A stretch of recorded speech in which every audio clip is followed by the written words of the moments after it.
Hi, Tony Taft. Excellent question here. So, when you're mailing a hot market and you're getting a lot of resistance to your offers, do you ever consider putting the property under a 6-month option at a price they will accept? I'm not an option person anymore. You know what, Tony? I either love it or I don't. So many times when you have an option agreement, I'm going to go through a lot of work taking pictures, getting drone shots, marketing it, fielding phone calls and it's because it's at a price that I don't like, I don't love. And now and then you could get it, say you did this and you're 3 months in and you got a buyer and you're like, okay, now this makes sense to me.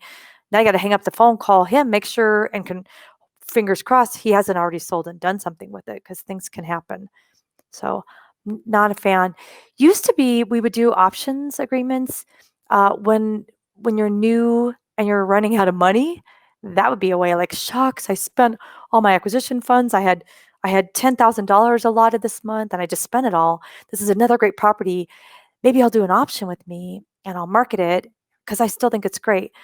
Now you don't have to do that anymore. This is, now we provide the funding for you. So we have it on Land Tank or House Tank, or just send it to me. You go to landinvestors.com and there's Land Academy deal funding where I am literally funding the deal for you to get it done. But I totally understand. It's just a different mindset and I want to control the deal.